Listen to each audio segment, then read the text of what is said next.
talking about the covenant. And I was trying to explain a little bit about this thing called a covenant that God had established with a particular nation that we call the nation of Israel today, through a guy by the name of Abraham, and that descended not just from Abraham, but also descended to all of his descendants. And this covenant goes all the way back to the very opening pages, really, of the Bible in the book of Genesis. In summary, what this covenant did is that God chose to bind himself to a family that over time would grow into a nation. And here's what he bound himself to do. He says, I'm going to bless you, I'm going to provide for you, and when you get in trouble, I'm going to come to your rescue and I'm going to save you. And that covenant, that agreement that was made between God and Israel, Abraham and his descendants, forms the foundation, or maybe even you could say the backstory to the story that Luke is telling here in Luke chapter 1. The story, of course, right, about a boy named John who was going to be born, and also about another special boy who was going to be born named Jesus. And the thing about Jesus that's pretty remarkable is that he's going to end up being the Savior. And he will be the fulfillment of all the covenant promises God had made to Abraham and to Israel.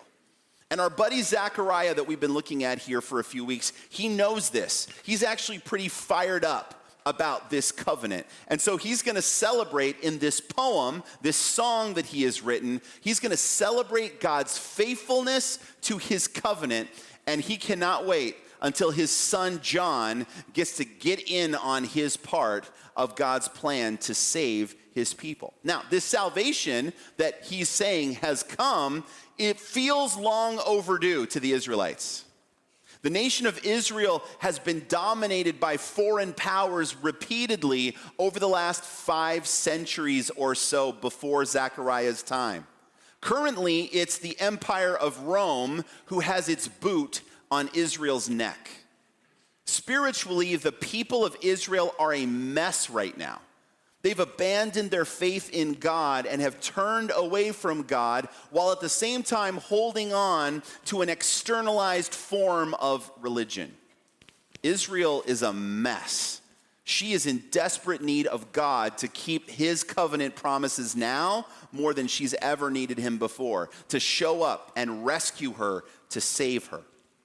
And of course, if you read Zechariah's poem here, and we did last week, this is exactly what Zechariah claims that God has begun to do. And he makes this statement, which is not a normal American English way of saying it, but it's the way the Hebrews thought about it. He says, God has raised up a horn of salvation. We talked about the fact that that's referring to a leader, a king, who will do exactly that. He will save Israel. The great rescue has begun from Zechariah's perspective, and Zechariah could not be happier about it. Zechariah is happy because he understands the full extent of what this salvation from God would entail for his people. And frankly, when he looks at God's salvation is exactly what his faithful, devout Jewish heart had been longing for his whole life long. So before we move on from Zechariah and start talking about other important characters in this story, I want to go back, and basically finish last week's sermon. I want to share the rest of what Zechariah has to say about the salvation that God is bringing to Israel. Now, the reason that this matters, I think, is that those of us who are not Jews, but are Christians through Jesus Christ, we also have a covenant with God. And it's a covenant that is built on the foundation of this older covenant that was made with Abraham. And the overlap between these two covenants is pretty significant. So I think as we understand the covenant God made with Abraham, and then that he kept through the work of Jesus, we will also come to understand this newer, later covenant that we have entered into with God through faith. Now, hopefully over time that will make more sense than it does right now, but right now our focus is to look back at the salvation that Zechariah proclaims God is bringing to the people of Israel. And you're in Luke chapter 1, right? Here's where he starts to talk about it in verse 68 of Luke chapter 1. This is what Zechariah says. Blessed be the Lord God of Israel, for he has visited and redeemed his people and has raised up a horn of salvation for us in the house of his servant David, as he spoke by the mouth of his holy prophets from of old. Why? That we should be saved from our enemies and from the hand of all who hate us, to show the mercy promised to our fathers and to remember his holy covenant, the oath that he swore to our father Abraham, to grant us what? That we, being delivered from the hand of our enemies, might serve him without fear in holiness and righteousness before him all our days. Then he talks to his son John, who has just been born. And you, child, will be called the prophet of the Most High, for you will go before the Lord to prepare his ways, to give knowledge of salvation to his people in the forgiveness of their sins, because of the tender mercy of our God, whereby the sunrise shall visit us from on high, to give light to those who sit in darkness and in the shadow of death, to guide our feet into the way of peace. So he's going to talk a little bit more about this salvation. And I want to focus in on this. God's part in the covenant is to save. His part in the covenant is to save. Well, what does that mean? What does that involve? What does that look like, Zechariah? The first thing I want to point out to you is that God's salvation rescues us from the evil that is outside of us. What do I mean by that? Zechariah believes that this horn of salvation, right, who I told you before is the king who's going to arise to save God's people. He is going to rescue Israel from her enemies. Did you hear that a couple of times in this poem? Her enemies and the physical harm that they want to inflict upon her as a nation. The picture Zechariah is painting here is of a dad. A dad who comes out of the house and sees his kids being bruised and bloodied by a cruel bully on the corner. And what do, dads, when you see your kids being bullied by somebody? You intervene, you step in, you put a stop to the bullying. This is an idea, by the way, that Jesus never contradicted. He regularly spoke in his ministry, and we'll get to it over the course of time, of a day of judgment that would come, when God would intervene with force to punish the wicked and rescue his victimized people, the righteous ones.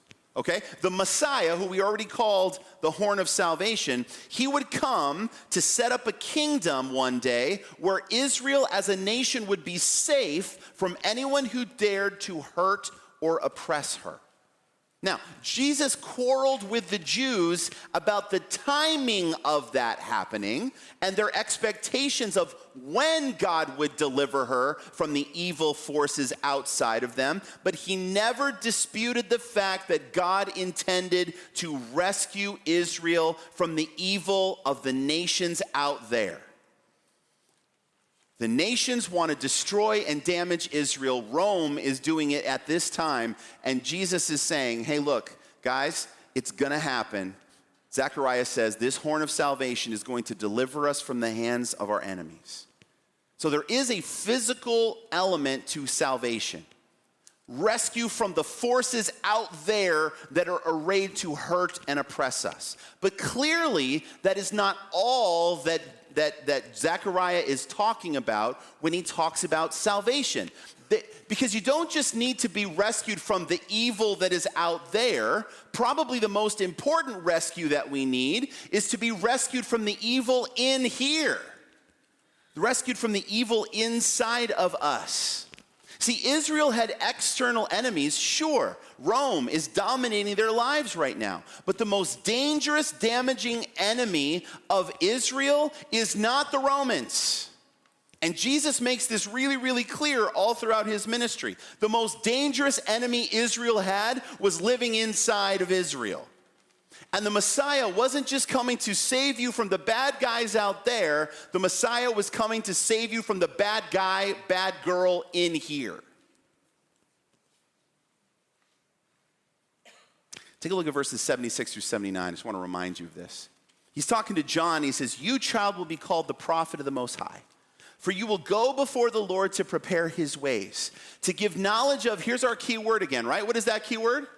Salvation to his people. Oh, I'm going to know salvation. What is that salvation going to look like? Look at the very next phrase. In the forgiveness of their sins. I find it fascinating that Zechariah doesn't say, you're going to tell people about God's salvation by announcing Rome will be defeated. He doesn't talk about that there. All your enemies will go away. That's not what he says. We're going to raise up an army and we're going to fight back and we're going to kill these Roman legionnaires that are all over our country oppressing us. Is that what he says? No. He talks about forgiveness of sins. He wants to talk to Israel about the condition of her heart. Now, he's going to point out to Israel that before she can be saved from the Romans, she needed to be saved from her sins. John is going to point out to Israel that she needed to repair her relationship with God. If you don't get your relationship with God fixed, then all the political freedom in the world is not going to do you much good. What Israel needed the most was to confront her sin and seek forgiveness from God for those sins. Israel had this covenant with God. The only time that Israel would be overwhelmed and dominated by the nations is when she had turned away from God on the inside. And God is bringing these nations to judge Israel and to get her to wake up to the fact that she needed God. So if you just get rid of the people that are oppressing you and you don't deal with the sin that caused the problem in the first place, then guess what? In 5 years, in 5 months, in 5 minutes, you're going to have another enemy on the outside because you haven't fixed the problem in the first place. God wanted to save Israel, yes, from her enemies out there. But primarily, God wanted to save Israel by dealing with her sinful, idolatrous heart. If you read Jesus at all in the book of Luke, and we will, trust me, at length, you'll realize Jesus understood something. The battle for Israel was a battle for her heart. It wasn't a battle with the forces arrayed against her on the outside. Now, you can probably imagine that this part of God's covenant salvation message wasn't quite as popular as the first part, right? Everybody wants an easier life because their enemies have been done away with. Everybody does, right? Not everybody is really interested in being called out over the sin in their life. Most of us, and maybe you're different, I don't like being confronted by my flaws and my selfishness. You know, I don't go out of my way desperately seeking all of the ways that I have offended and hurt God. I'm not as interested in forgiveness as I'm interested in my enemies going away. In fact, I kind of like and enjoy the behaviors and attitudes that God calls sin. That's kind of why I do them in the first place. See, friends, I think Israel's problem in Zechariah's day is also our problem today. We are extremely interested in God showing up to confront our enemies out there. God, rescue me from my troubles out there, whether they're financial or emotional or relational, but we're not as interested in God messing with our inner life. We're not interested in God confronting our need for forgiveness or confronting our guilt. Save me, God, from that out there, but please don't mess with me in here. You worry about my enemies out there, my external enemies. I'll be in charge of the inner life of me. I'll deal with that. Well, Zechariah shows us what Israel is about to find out in the ministry of John and Jesus, is that salvation is a package deal. God does intend to save us from the evil outside of us, but he also intends to deal with the evil inside of us. In fact, I don't think you can have one without the other. Israel's going to find that out. I think we could do well to learn that as also. Okay, but Zechariah is going to go on to describe this salvation in two other ways I want to point out.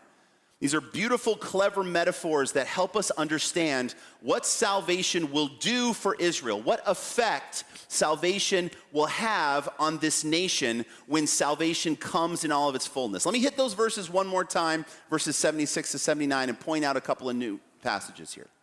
And you, child, will be called the prophet of the Most High, for you will go before the Lord to prepare his ways, to give knowledge of salvation to his people and the forgiveness of their sins. Now notice this.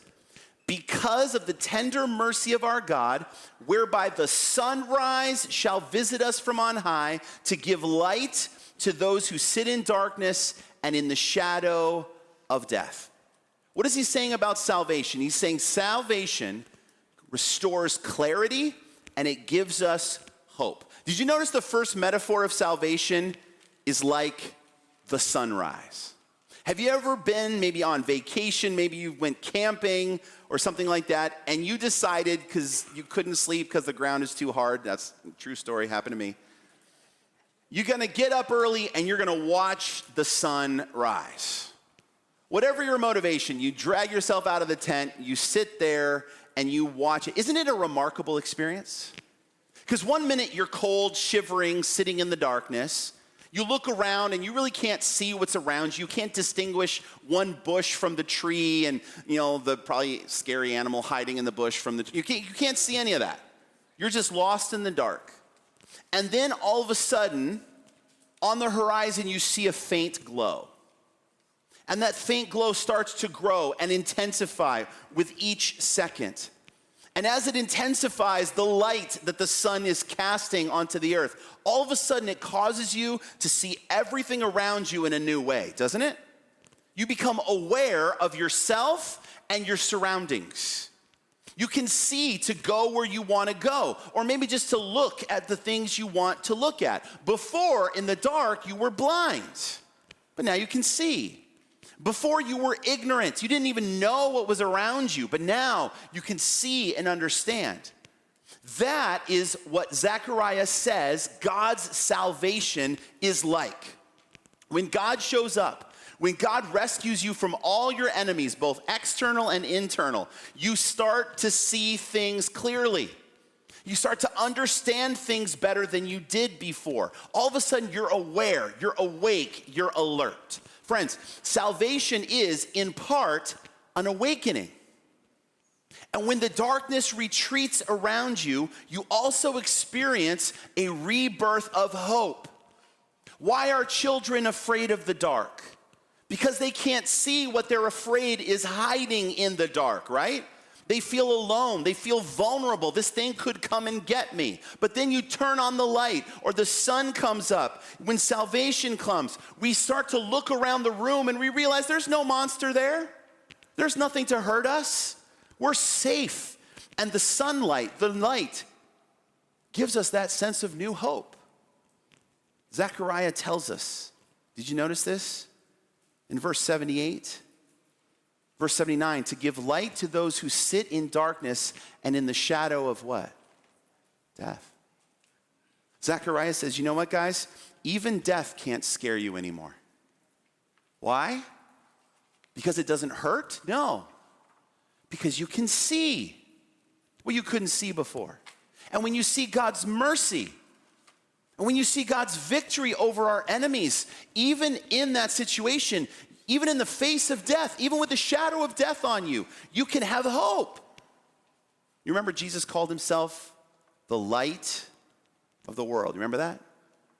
Because he was meant to come and bring this salvation. He was the sunrise to help us to see what we couldn't see before, to give us clarity, and also to give our hope that we needed. Now, there's a second metaphor. I think it's also really beautiful in verse 79. To give light to those who sit in darkness and in the shadow of death. But look at this last part.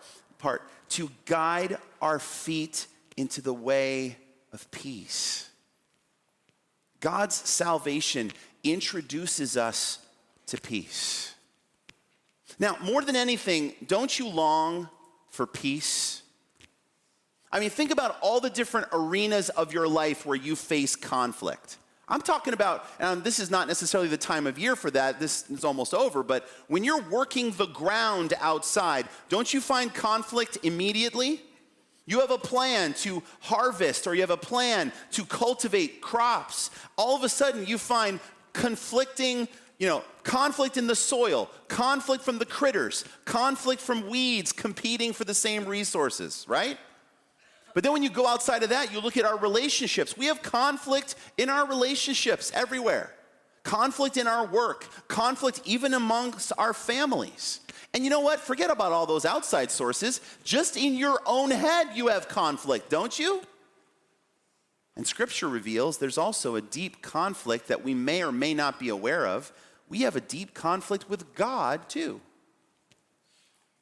What would be super great is an opportunity for all that conflict to be resolved and then to disappear. Wouldn't it? So that all you have left when you think about your relationships is harmony. All you have left when you think about your work and the things you have to do is unity, peace, rest. Isn't that why we go on these frantic vacations that we go on? Aren't we frantically, desperately searching for peace? Where will we find it? Which sunset do I need to see? Which new valley do I need to look upon? What beautiful colors and what body of water, what place? Where will I find the peace I'm looking for? And it's not just vacations. We do this with relationships too. What person will make me feel alive? What person will make me feel at peace? What person will I just be a soulmate with and bond and connect? And we desperately are looking for peace. And the question is, where are we going to find this peace that we're looking for? Is it in the people? So I just got to hunt and find the right person? Is it in the right destination? So I just got to go and hunt and find the right destination? Is it the right job? Is it the right thing? Is it this accomplishment, this achievement? Where is peace found? Zechariah says, here's where peace is found. Peace is found in God's salvation. In fact, God's salvation is going to function as a tour guide, leading you in the way or path of peace. See, because here's the thing about God's salvation. First, he makes peace with God on the inside, and he restores your relationship with God. And then from there, he moves on to making peace with the people who are outside of us. Now, I know that there are times in our worst moments where we want our enemies to really get it, to get destroyed, and I'll show them and they'll put them in their place. Part of us really, really wants that, right? But you know what I think we want underneath that, if we're honest about it? We wish we lived in a world where the people who are currently our enemies are actually our friends. Where I don't have to look over in this side of the room or that side of the room and see a person who I don't like and have this, I want to look at everybody in the eyes and be able to just go, yes, that's what we want. That's what our heart longs for. And that's what Zechariah is saying that Israel can expect when God's salvation shows up. And you know what? In the covenant we have with God, a similar dynamic is in play. Look at what the Apostle Paul said about peace with God. He said, therefore, since we have been justified by faith, you can substitute the word salvation there if you want. Since we have been saved, we have what with God? We have peace with God through our Lord Jesus Christ. And this peace we have with God, the cessation of hostilities between us and God, is the basis for our peace with one another. Look at this verse behind me. It says, I, therefore, a prisoner of the Lord, urge you to walk in a manner worthy of the calling to which you have been called, with all humility and gentleness, with patience, bearing with one another in love, eager to, does it say create unity? No, it says maintain the unity of the Spirit in the bond of peace. When we get saved, God creates a new reality between us and the people around us. And now it's our job to maintain that unity, to maintain that sense of peace. That is the path that we need to walk on and pursue. And God's salvation comes along like a tour guide and says, hey, you want to know how to have peace with God? Follow me. Hey, you want to know how to have peace with that person you're having conflict with? Follow me. We'll figure it out together, because God has already dealt with the biggest conflict in your life, and that's the conflict with him. That's what God's salvation will do when it comes.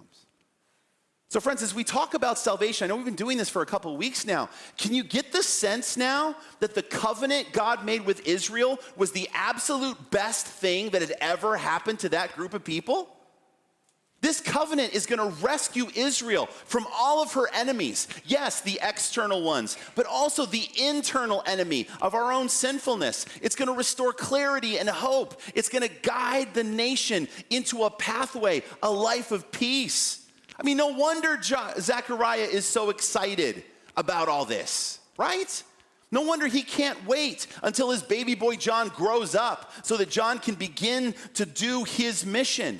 He can't wait for the soon arrival of the horn of salvation, the Messiah, who's going to see this salvation take full effect. But we're not quite done talking about the covenant yet, because this gets back to the title of my message, which I've kind of held back till now, is this: covenants work both ways. When God makes a covenant with somebody like the nation of Israel, yes, God has a lot of duties and responsibilities towards the recipients, towards the Israelites, which we've already seen and celebrated and rejoiced about. But in a covenant, there are also responsibilities that Israel has to God as well. So Zechariah is going to take just a moment in this poem to remind Israel, and I think we would do well to listen to this too, that Israel has a responsibility towards God in this covenant as well, because that's how covenants work. They work both ways. So what's Israel's part in all this? If God's part is to save, what's Israel's part? Look at verse 73, please. The oath that we swore to our father Abraham to grant us that we, being delivered from the hand of our enemies, might do what? What's the key word there? Serve him without fear in holiness and righteousness before him all our days. Very simply, Israel's part in the covenant was to serve. Okay? God's part is to save. Israel's part is to serve. That's the way this works.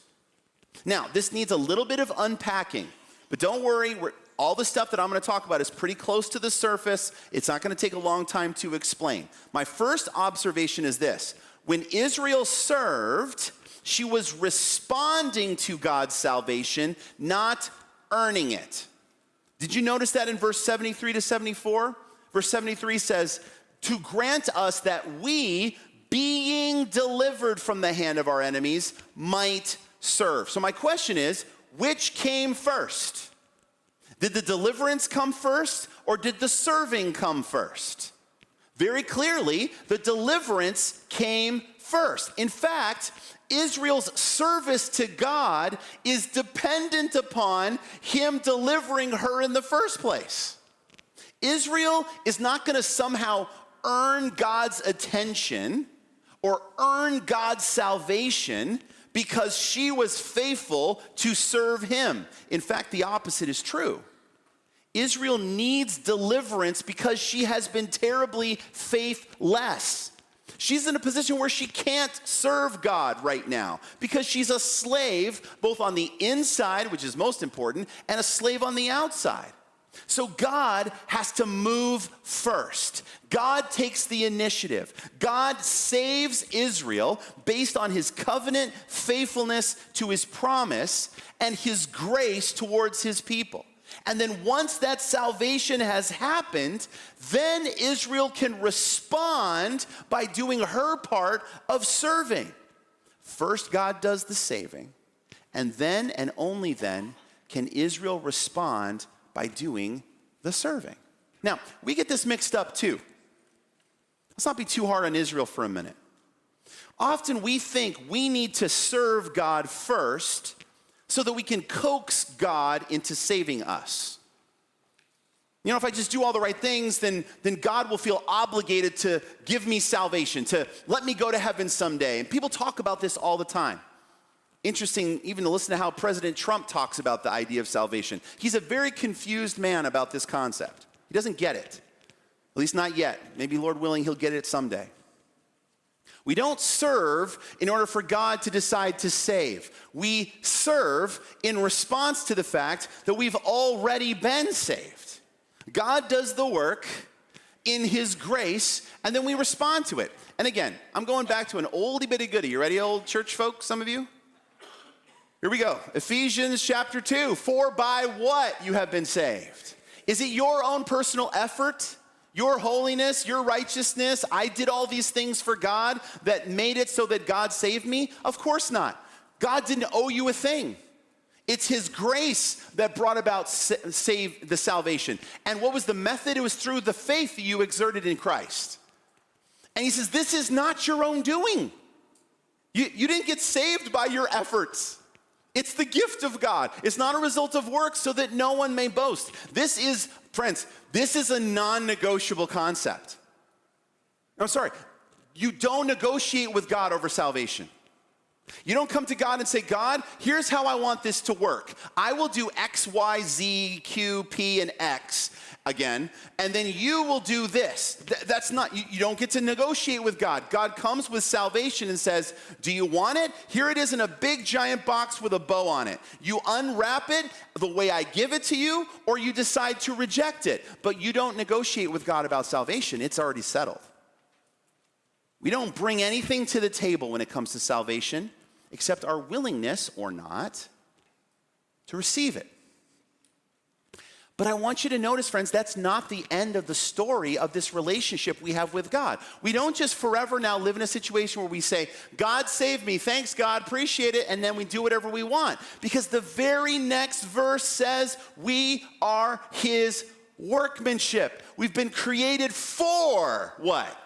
Good works, which God prepared beforehand that we should walk in them. In other words, we have been saved to do good works. We're not saved because of our good works.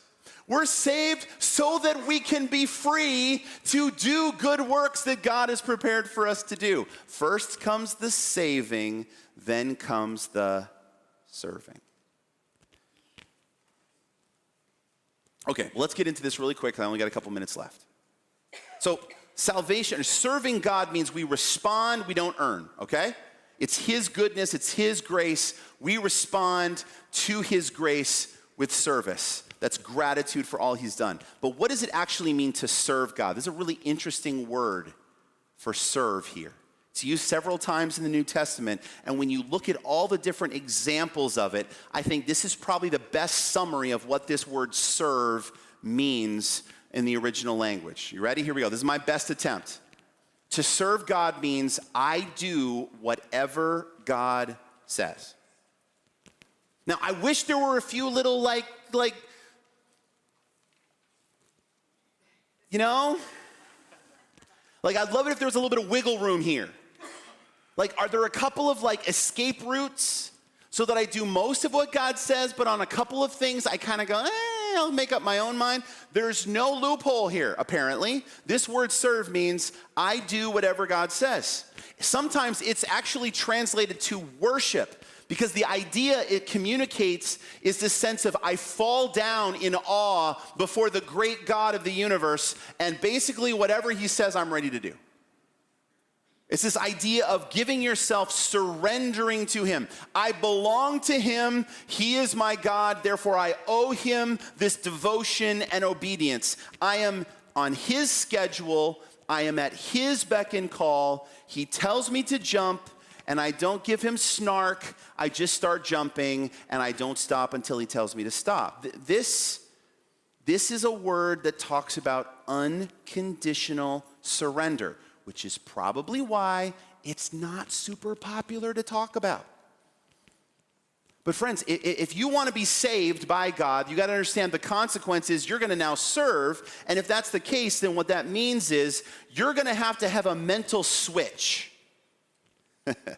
from the one you were born with, which is I'm in charge, Mom, of the eating schedule. I'm in charge of the sleeping schedule. I'm in charge of how many Bluey episodes we watch before we go to bed. I'm in charge. We come into the world with an I'm in charge mentality, and now if we want to be saved by God, we have to trade that mentality for a God, you're in charge. You're in control. What you say goes. It's kind of what Paul describes in Romans 12, verse 1 on the screen behind me, where he says, your job is to present your bodies as a living sacrifice, holy and acceptable to God, which is your spiritual worship. It's your spiritual obligation and responsibility. I give my whole self to God, and he gets to do with me whatever he wants to do. Now, friends, this is not easy.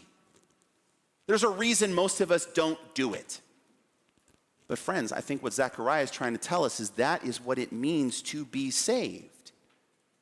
If you're saved, it means I'm saved by God so that I can then willingly lay myself down on the altar and give myself to him, body and soul, to do whatever he says.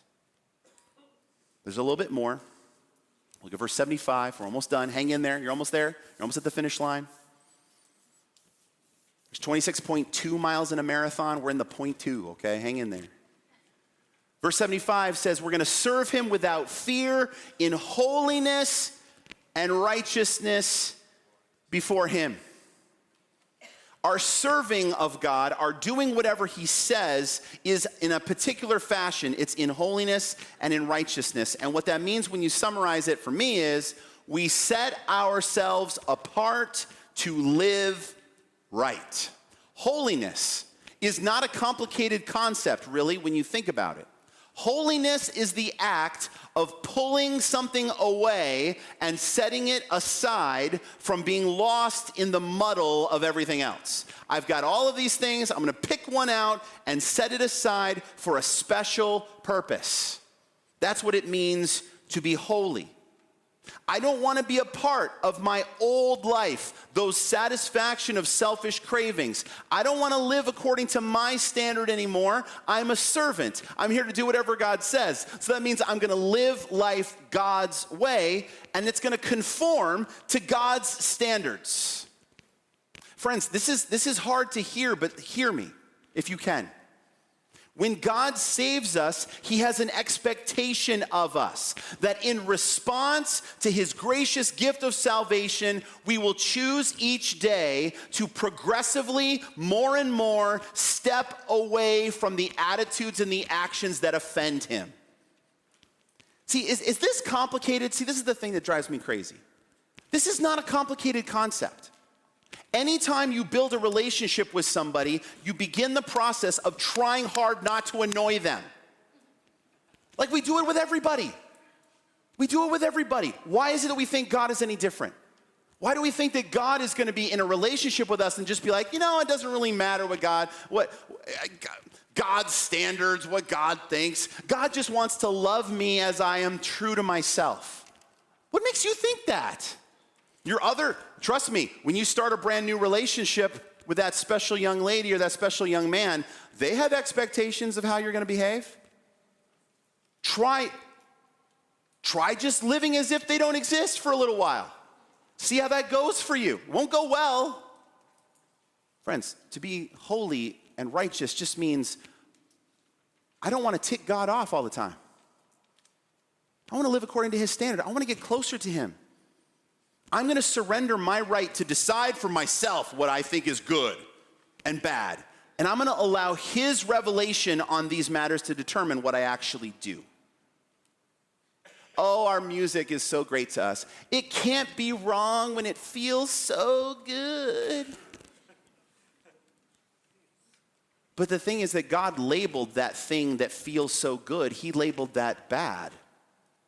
He categorically has said this is bad. So if I'm going to serve God in response to being saved by God, then that means I go with God's opinion, I don't go with mine. I don't go with what feels good, I go with what he said. That's what it means to be in an ongoing relationship or covenant with God, because that's how covenant works, and covenant works both ways. One last detail, verse 75 again. I almost skipped this one, but then I realized how important it is. So that we might serve him without fear in holiness and righteousness before him. What's the last three words? All our days. What does it mean? It means we refuse to turn back. No turning back. Friends, God has an expectation of you in this relationship that you have with him. He expects you to be loyal to him. He expects your loyalty to him to not be the flavor of the week that you exchange for a more glittery, shiny loyalty that you want to follow next year.